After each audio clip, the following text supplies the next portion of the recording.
everybody, and welcome to Super Bowl Monday, the day after. And the Giants are the world champions, and we're here to talk about that. A little basketball conversation as well as college hoops in the NBA now kind of takes center stage. Jim Feist is here. I'm Dave Koch, and it's nice to have you with us. Reminder that we would like to have you follow us at Twitter. Twitter at Jim Feist Sports. If you want to send us a message, tweet us. Ask us a question or give us a topic you'd like to address, and if we use it on the show, you'll be put in a drawing to win $100 worth of plays free from any handicapper. Well, Jim, we both had the Giants plus the points, so I guess that worked out okay. It was a good day. It was a good day overall, Dave, and I watched it at a very pleasant spot yesterday. I was at the Wynn at their big party, and they put on a great show over there, and big stadium type of, I mean, it's just massive couches and big tables, lots of food, huge screens, and it always helps when you get the winner. It was a heck of a game. Terrific game. You know, it's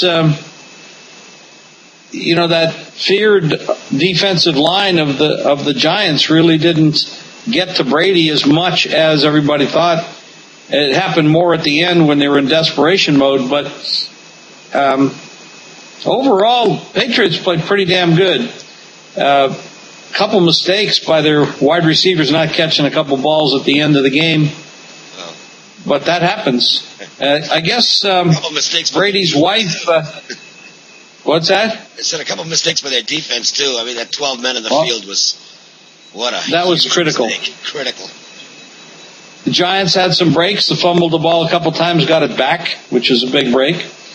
Kind of humorous when Bradshaw tried not to score. He falls into the end zone. That was could have turned out to be a big mistake, but it ended up okay for the Giants. I guess Tom Brady's wife, Gisele Bündchen, spoke out about the players. Tom can throw the ball, but he can't go out there and catch them too. Did she say that? I missed that. Oh, wow. Yeah, it's pretty hot out there right now. It's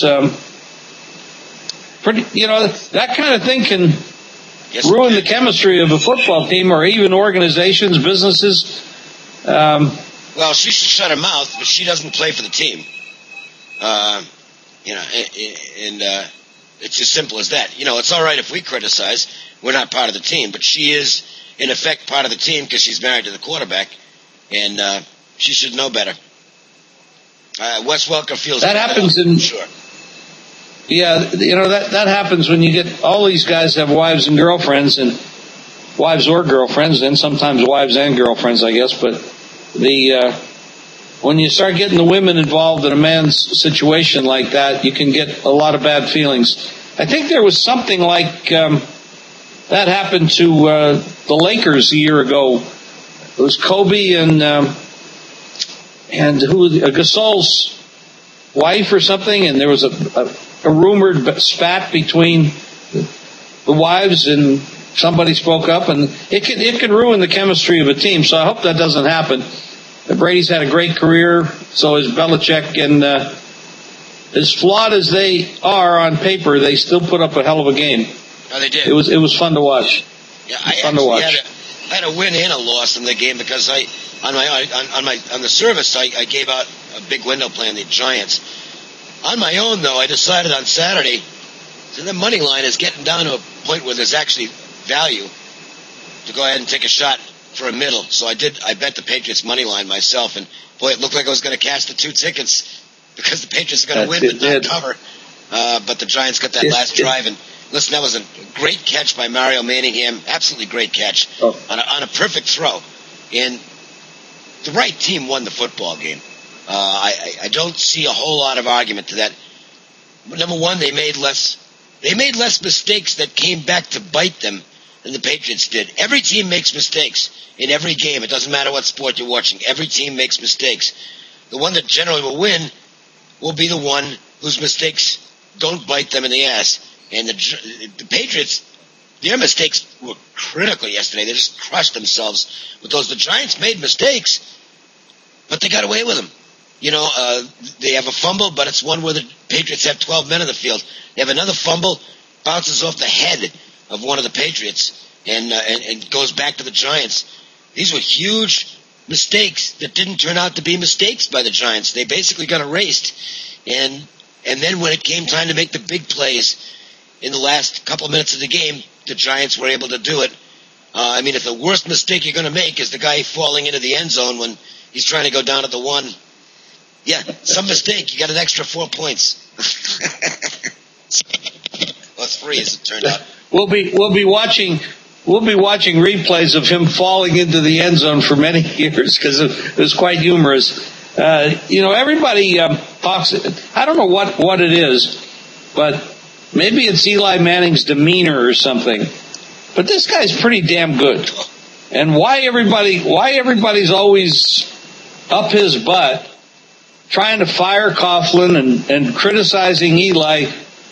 These guys are pretty good at what they do. And I don't quite get it. Maybe it's because they're in New York. Yeah, you just said it. I don't put Eli, up until this year, he's been very good, but I don't think he's been a top 5 quarterback until this year. He's clearly had his best year, but he's also, I think now over the last 5 years or something, he's got 17 fourth quarter rallies. That's pretty good. Wow. That's a lot. Yeah. So he's always been able to make the throws in the clutch, but I think you hit it, Jim. It's New York. If this was the Seattle Giants, no knock on Seattle, but I think the people in Seattle understand that it's not New York, it's not the media center of the universe. Everything gets magnified in New York, and that's why whenever, look, I can tell you right now, if the Giants have a hangover and they're sitting at, 5-6 in week 11 next year, Coughlin's gonna go. We hear that every year, don't we? We heard it in the middle of this season. We do, and we will. We'll hear it again because it never changes. The people that do it will always do it. Dave, I had a pretty rough week in college basketball until busting out on Saturday and Sunday, 8-2 overall, including the Big West game of the year with Pacific. 2-0 in my high roller winners on Iowa State and Oklahoma State. Iowa State won 77-70 over Oklahoma as a 3-point dog, and Oklahoma State covered as a dog against Baylor. That's 20-12 the last 5 weeks in my high roller releases. The NFL, I had a high roller play with the Giants in the Super Bowl, and that was fun. NBA was 3-1 last week in the high rollers. That's 6-2 run. That's right, 3-1 last week, 6-2 run. Went 1-1 in the NBA game of the year. With my rivalry game of the year, I won with the Spurs over Houston, lost with my shocker of the year with the 76ers. I'm 29-17, 64% with the NBA game of the year the last 4 years. That's all money, Dave. That's the people out there that want to make money. They're good records. This week, you can get my 3-play basketball package, college and pro, for $9 with a 3-0 guarantee. You will go 3-0 or a week of hoops is free on me. Use the code words slam dunk.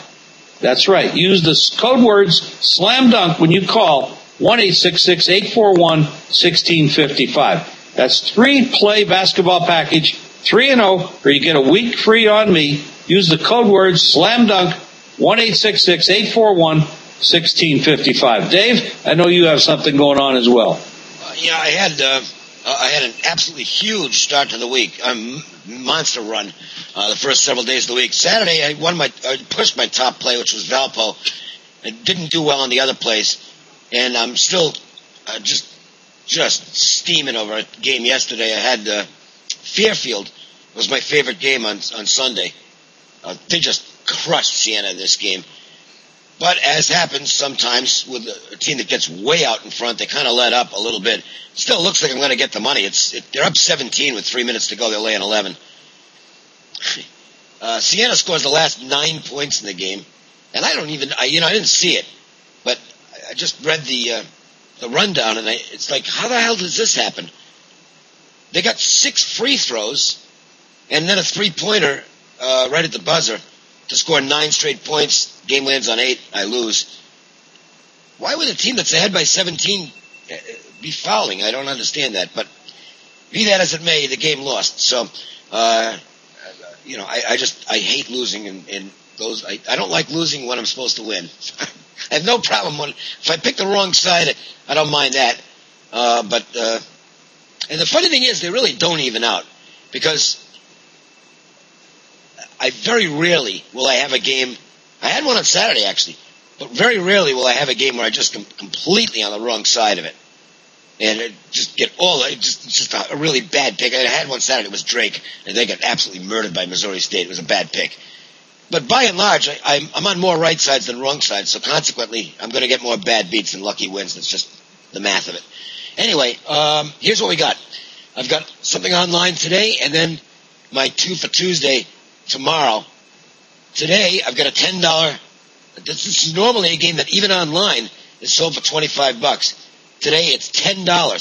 Just go to the website, jimfeist.tv, and you can get it right there. $10, and it's a personal service play. It's a game I'm using as a personal service. You'll get the game for $10. Tomorrow, I'm going to do another one of my guaranteed 2-0 Tuesdays for $2. The last 2 times I've done this, I did it 3 weeks ago, 2-0. Didn't do it 2 weeks ago because, to be honest, I didn't have 2 games I liked, so it was like, well, I'm not going to bother with it. And then I did it last week and went 2-0 again. So this is 2 guaranteed winners for $2. And you got to win, and you get a whole week of personal service plays at no cost. So, at that price, it is. You got to be nuts not to take it up. You're going to get 2 good plays.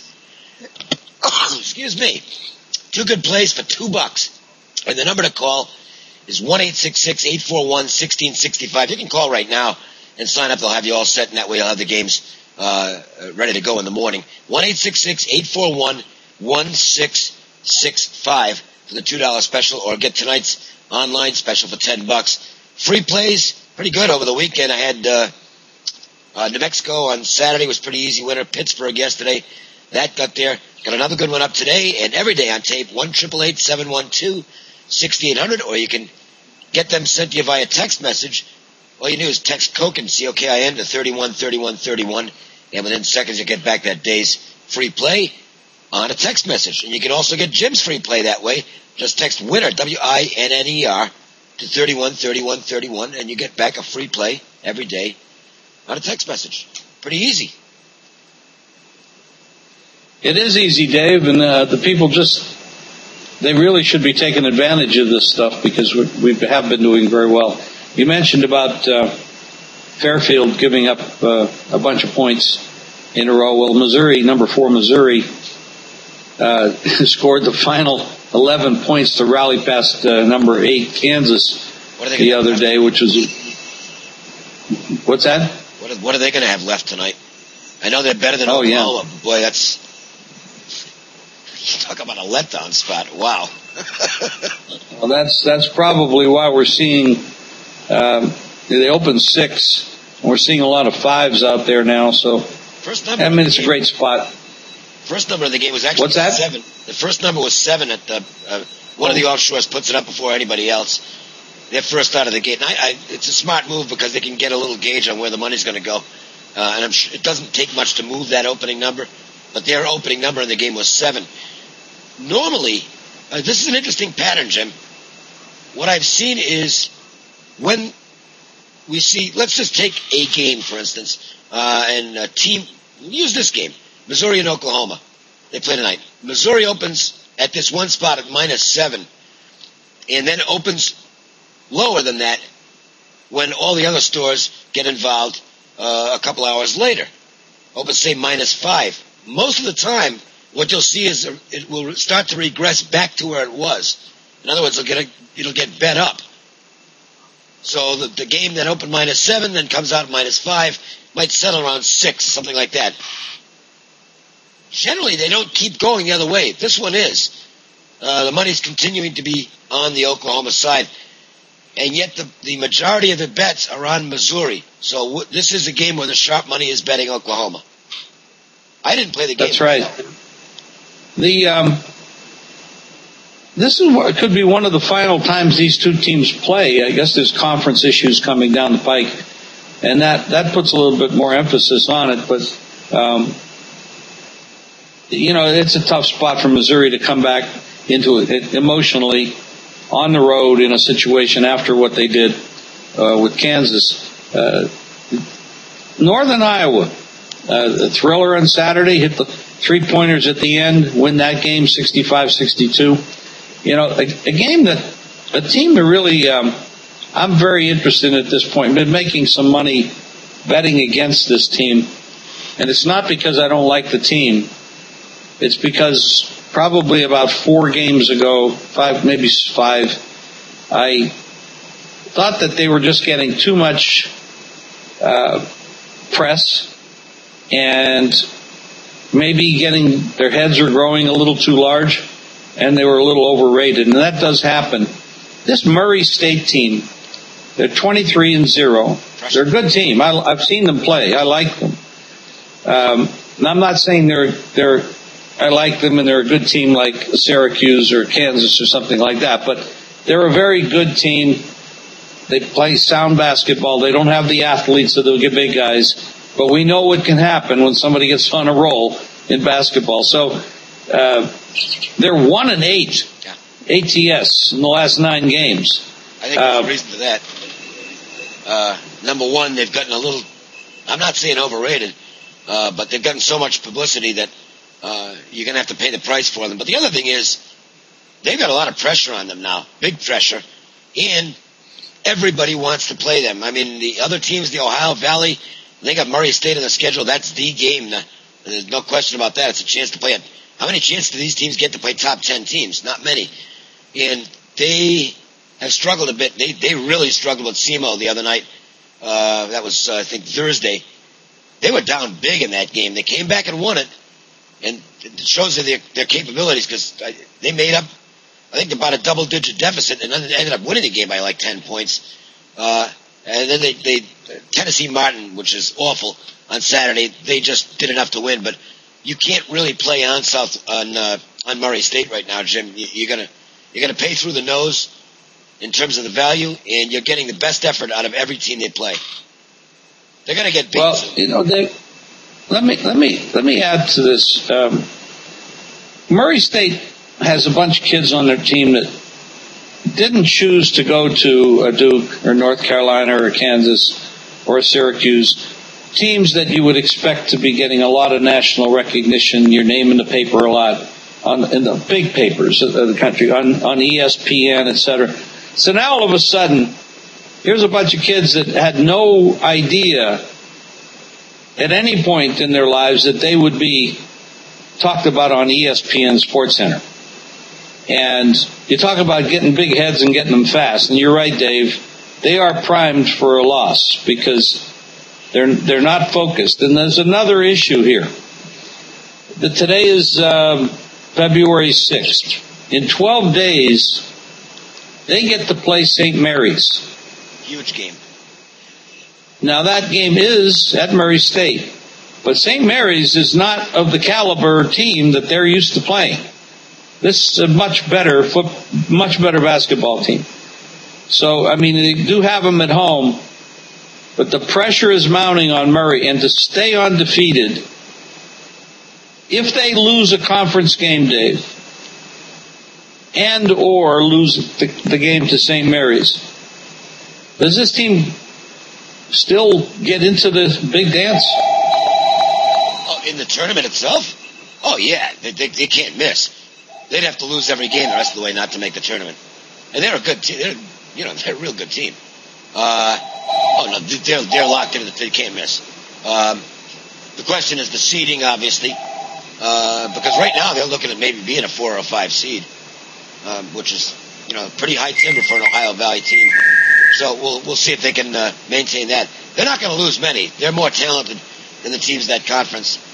And this coach, he's a first-year coach, but I'll tell you what, pretty impressive. And I'm pretty sold on these guys. I mean, 23-0 is not easy to do. I don't think they'll go unbeaten in the regular season.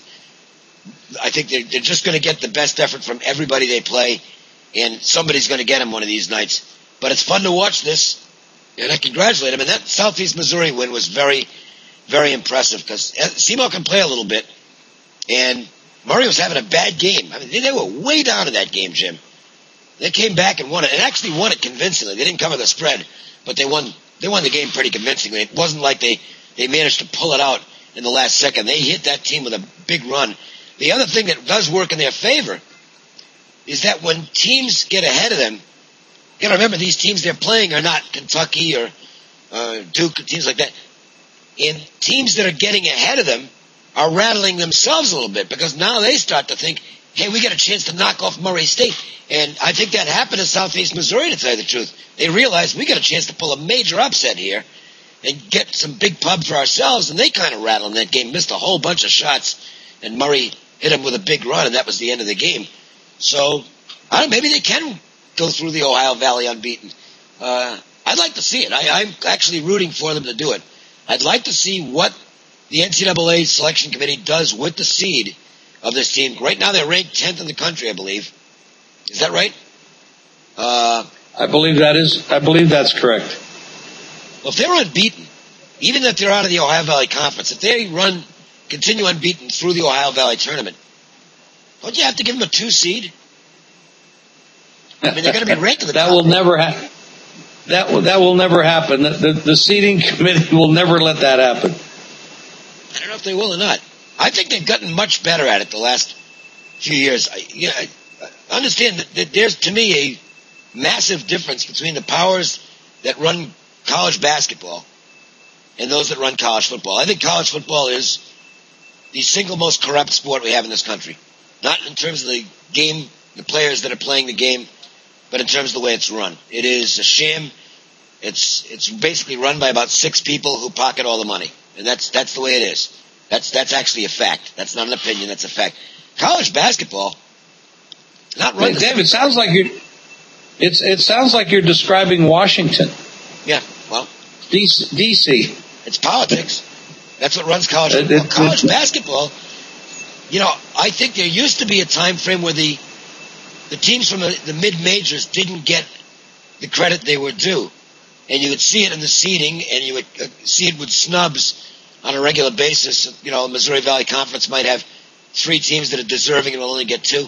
I think that's changed in the last couple of years. And I think the mid-majors are getting the attention they deserve now because the committee, which is made up of mostly people who've been involved in the game, they're not politicians, they're not suits, they realize that, these teams are legitimate. They've seen what has happened in the NCAA tournament with a lot of mid-majors advancing on a regular basis. Butler getting to the finals 2 years in a row. And we've seen them out in West get 4 bids a couple of years ago. And get good seeding last year for the top 2 teams in the conference, which were San Diego State and BYU. We've seen other teams get better, even out of the smaller conferences, get 11s and 12 seeds that were deserved. So, there may be some disagreement with a seed here or there, but I think for the most part, they're really getting it right now because that's what their focus is on. It's not on, they don't have to worry about making money for the big conferences. Everybody gets a chance in the NCAA tournament, and they basically just go about the business of trying to find the best teams and to get the best matchups. I really like the way this, and that's why, by the way, it's the best show in college sports. There's nothing better than the NCAA tournament. Crown jewel of college sports. I totally agree. It's run much better than what happens in college football. I don't think Murray will get us 2 seed because of their weakness of their schedule. But that game against St. Mary's will matter a lot to them. If they beat St. Mary's, they'll get a 3 or a 4 at worst. Yeah, that's true. Iowa State's been doing pretty well lately too. Beat Oklahoma. They kept the NC tournament momentum going. They played very well, and they had win over Kansas as well. 2-point win at home over Kansas State. Team has come out of nowhere playing well as well. Any other surprises in the country, Dave, that you'd like to talk about? Well, focus on them for a moment because I think Fred Hoiberg, former Ohio State star, his numbers retired there. They call him the mayor. He's always been very popular. And this is one of the really good coaching jobs in the country. Hoiberg, I think Hoiberg is a Coach of the Year candidate in college basketball, doing a phenomenal job. I'll tell you who else is doing a great job.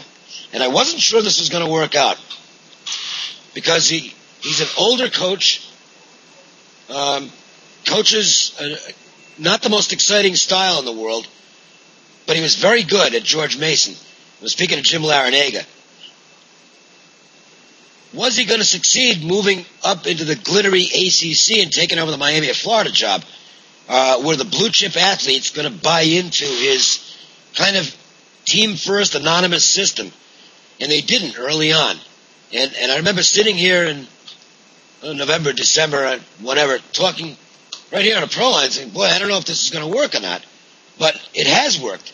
They have bought into it. In fact, they've already extended Larinaga's contract through like 2017 or 18, which means he'll be old enough, certainly old enough to retire at that point, unless he wants to keep coaching. But boy, they turned it around. And that was a really impressive performance at Duke yesterday. This is a good basketball team, and they're only going to keep getting better. They played defense. Man, they played they played great defense for him at George Mason, and that was with lesser athletes. Now he's gotten good athletes, ACC caliber athletes, to buy into playing this style. Boy, I'm telling you what, if you got Miami and Florida on your schedule, batten down the hatches, because you're going to get a real tough game from this team, and they could be a team that becomes a real problem to face come tournament time. The team you want to avoid, because they won't be seeded that high if they get in because they have some losses. But they're going to be a team that will beat anybody who's undisciplined. They could be. I would not shock me to see them playing in the Elite Eight if they stay healthy. That's a team it's a team that could pull off 2 or 3 upsets without blinking an eye. Totally impressed with what Larinaga's done down there, and I like it that somebody other than North Carolina and Duke's making noise. That is nice, Dave. That's an interesting tip for everybody to keep an eye on. I want to comment. I really don't have. Let me. Okay. And that's UNLV, which lost Saturday at Wyoming. And as much as I love the job that Dave Rice and the staff have done, they've struggled on the road recently. And I think that a big part of their problem, I know they want to run and shoot as much as they can, but there are times when the matchup dictates that you show a little more patience. And I thought that Larry Shai had outcoached Dave Rice on Saturday. And I thought that's why Wyoming won this basketball game. Wyoming is a very thin squad, no depth at all. And the Rebels were scoring at will when they worked the ball into the paint in this game. But they have a mindset, we're going to run and shoot, we're going to run and shoot. And I thought their lack of patience killed them on Saturday. And I understand that's the coach's philosophy, and I don't disagree with it. But there are certain times, and by the way, it's really exciting and fun to watch, but there are times when I think patience becomes a virtue. I thought if the Rebels worked the ball inside, tried to work it inside on every possession on Saturday, they'd have fouled out the whole Wyoming team and would have won that game going away. I thought that the adherence, I'm not a big believer in strict adherences to philosophies. I think you adjust on the fly. When you get caught in always doing the same thing, it's tough to adjust. And I think you can lose certain advantages that might be there in a game. This is one where UNLV, I think when they look back, it's a game they absolutely should have won, and I think they hurt themselves by being very impatient in this basketball game. The reason I mention this is in the NCAA tournament, and UNLV is certainly going to be in the tournament. In the NCAA tournament, we see a lot more half-court basketball, and you have to make adjustments for the personnel that you're facing in the other team. If you don't, if you get stuck in a regimented offense, whether it's up-tempo or not, I think you can hurt yourself. And none of those games will be at home for UNLV. When you're on the road or on a neutral court, it's not as easy to impose your will as far as what you want to do. It's much easier on your home court. And that's why we're seeing in UNLV a distinct dichotomy here. This is a monster at home. They are a tremendous home team. On the road, not real good right now. They need to fix that tendency going into the NCAA tournament, or it'll be a disappointing finish for the season for the Rebels, because they're going to face teams where it may make sense to slow things down and try and push the ball on the inside, get him in foul trouble. And if you're not willing to do that, you can lose some games. That's all I have to say. Well, didn't Rice come from the old Jerry Tarkanian school of thought? Yep. And we know how he played and coached, and they had up-tempo basketball from the beginning to the end, never slowed down, right. Full court pressure as much as they could, run, shoot. I mean, they were shooting 3-point shots before there were 3-point shots. And it's probably ingrained and probably needs to upgrade his, expand his repertoire of coaching. Well, to be more skillful on the road. This is a good team. They have a lot of talent. But it's not the level of talent that team had. I mean, you're looking back at the Hardway 8 in the late 70s, or then moving fast forward to the early 90s with Larry Johnson and company. These were NBA teams. Like, literally, they were NBA teams. You had a bunch of guys that went on to the next level. The championship team, it had 4 guys. Was Ackles a first or a second round pick? I don't remember. It was either 3 or 4 guys drafted in the first round. Well, I mean, that's pretty unusual to have that many NBA guys in the same team. So you're that good. If you got that level of talent, you can pretty much dictate what's going to happen in every game. You've just got better guys. Not always the case in college. Now, it's certainly not the case with UNLV now. They've got one guy who's an NBA player on this roster. Maybe 2. But Mike Moser is an NBA player. I think Anthony Marshall can be if he refines certain elements of his game, and he's only a junior, so he's still got another year to improve on that. Moser is an NBA player. But there's nobody else in this team that's playing in the NBA, so, sometimes talent level is the key to being able to dictate tempo or dictate your style on a regular basis. And look, I might be dead wrong on what I'm saying about the Rebels. Maybe they just continue to run every game and it's going to work out for them fine. I just have a tendency to think on the road you've got to sometimes exercise more patience. Well, you're probably right, Dave, and I know you know college hoops, and I know you know the UNLV program pretty well, so I'll go along with what you're going to say, what you're saying, and I see the records. Their road games have not been very impressive, so they're not able to dictate tempo on the road, and they got to adjust. Anything else you'd like to talk about, Dave?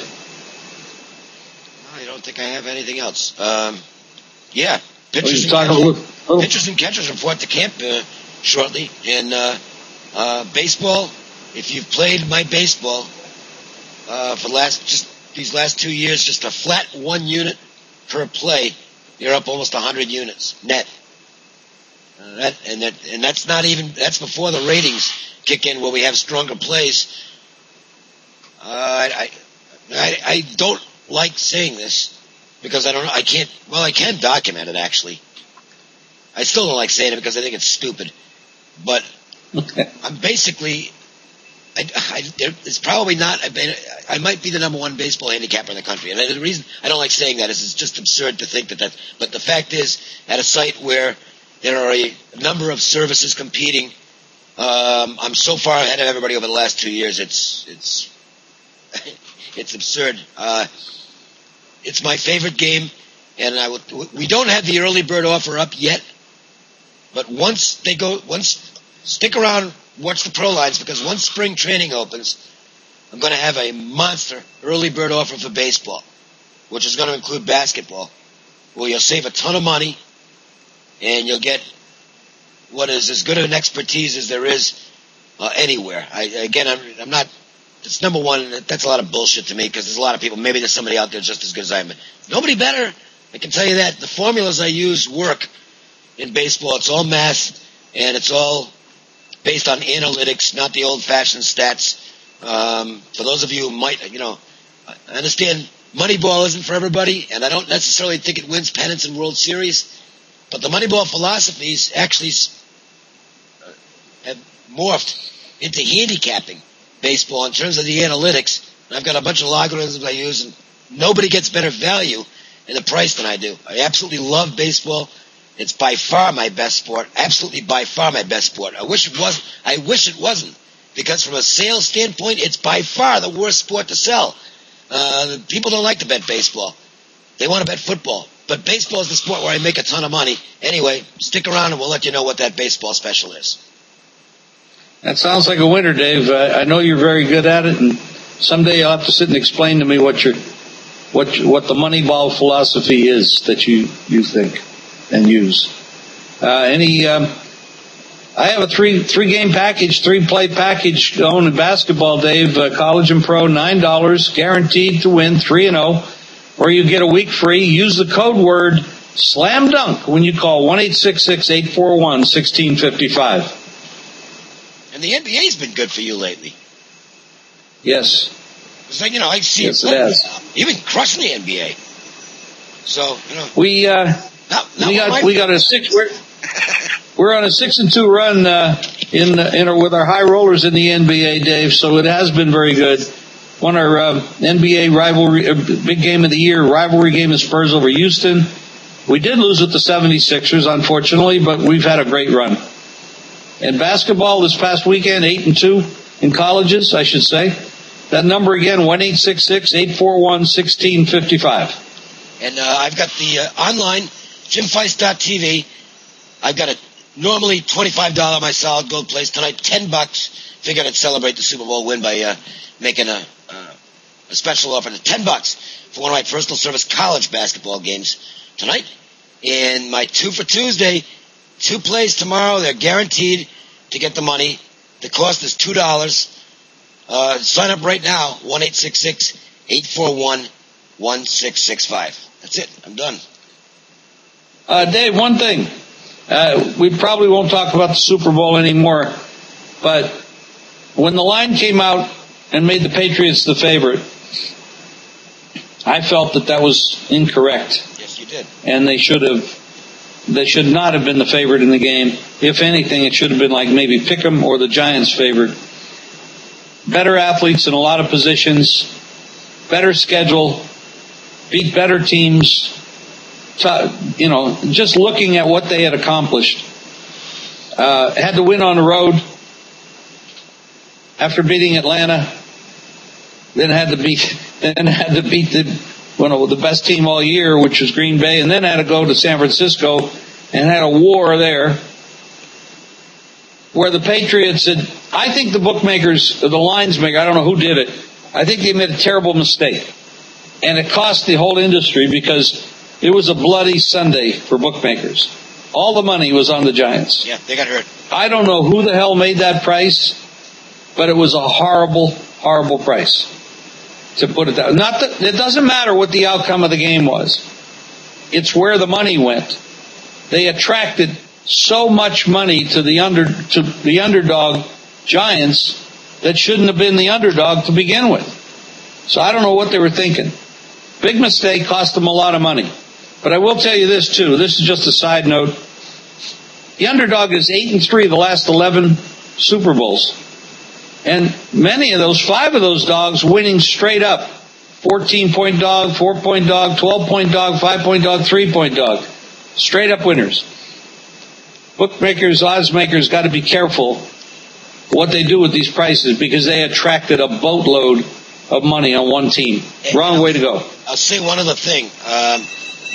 There was some conversation in the last couple of days leading up to the Super Bowl that, well, the public is going to continue to bet the Giants, but the wise guys are getting on New England. I'm sorry, that's not true. It's just not true. And there's a lot of people, and I want to make this clear, there's a lot of people in our industry that are saying this, and that's not correct. I will tell you that the wise guys were the ones who hammered the Giants in the first place in this game.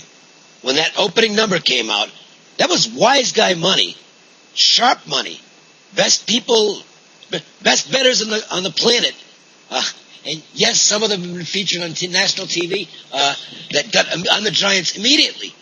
Didn't wait because it was a bad number. The Giants, I don't think the Giants could have opened as the favorite. I think that would have created an imbalance the other way. But I thought, and I said it here, New England should have been about a 1 absolute max 2-point favorite in this football game. 3.5 was a terrible opening number, and they never recovered from it because they put it at a point where it was really tough to come off the 3 for them, and they kept on getting Giants money, and they kept on getting Giants money. And I don't know what the bottom line is for the books. It wasn't good. I can tell you it wasn't good. I'm going to tell you, Dave, I took 4 on the game. The lines went up 5.5 against San Francisco, 4 against the Giants. That's while the Giants were playing San Francisco and New England had already won. The line went up. I looked at that and I said, are you kidding me? Neither one. I mean, they shouldn't be favored, in my opinion, over either one of those teams because their defense on paper and statistically throughout the year was weaker. There could be an argument, and probably more of an argument, they should have been higher than 5.5 against San Francisco, maybe because of the imbalance at quarterback, and experience.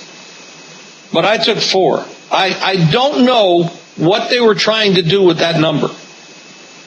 It was obvious New England was at home, was lucky to get out of the game with a win against Baltimore. They easily could have lost that game, and they played that game at home. So I don't know what they were thinking. They had a pass when they played Denver. In the last 5 weeks, they beat Denver twice. To me, that's a pass. Yeah. I mean, I would agree with that. So I don't get it. They made a terrible mistake that cost the entire industry a lot of money. Personally, I'm glad that I had an easier number to win with. And the game was tough. I mean, it was tough. It could have been, bottom line, we're not talking about the outcome of the game versus the line that was posted. We're talking about what the hell they did with the money. Right. They drove all the money to one team. And that was crazy. Yeah. And just along those lines, and this is where I have some criticism of people who are in our industry and think they know what they're talking about. And I'm not talking about as far as selections go. They may actually be very good as far as that goes. But in terms of saying who's betting what, there's a growing... See, one of the things that you can find on a lot of websites now is a consensus where you can see a percentage of the bets, the tickets being written, what's on one side and what's on the other side. Well, first of all, these percentages seem to vary wildly. I'll see at one site, 72% of the people are on one side, 28% on the other. Then I'll go to another site, and they've got 64% on the other side. Well, there's some inconsistency there. The other thing is that we're seeing a lot of people say, well, if 70% of the people are on Team A, the sharp guys are obviously, therefore, on Team B. Not necessarily the case. Okay? It's individual, it's game by game, and if you don't actually have access to being able to now, and there are some people in town here that do have access to actually talking to the bookmakers themselves, and are therefore getting the right information. An acquaintance of both of ours, in fact, who has a competing site. I'm not going to mention his site because I don't want to give him publicity, but because we're competitors. But he actually does talk to the bookmakers every day, so he knows when his percentages that are listed are accurate in terms of smart money versus dumb money, or when it happens to be smart money and smart and dumb money maybe on the same side, which does happen. That guy knows what he's talking about. There are others who, quite frankly, don't, and the information they're handing out is just not. It's bad information because they don't really understand the figures that are out there, and they're making assumptions that are not necessarily true. In this game, in this Super Bowl, I will tell you that, and this is from books that I talk to, and from knowing who's betting what. The amateurs and the pros were on the same side of this football game, and it was the New York Giants side. And that's a fact, okay? Why is the sharp money was not on New England in this game? All right. There was definitely, well, we talked about it enough. There's definitely a wrong number, and it was a bloodbath for most of the books. Good for you and I because we both had the Giants. Yep. Anyway, that's good for today, Dave, and we'll be back in Wednesday. Yep, we'll do our weekend Proline as we'll get going with that. We've got some other stuff coming up. Scott Spreitz is going to be jumping in on a regular basis. We're heading toward the finish line in college basketball. And Scott, second half of the season is ridiculous in the college hoops. I mean, his stuff is just dynamite.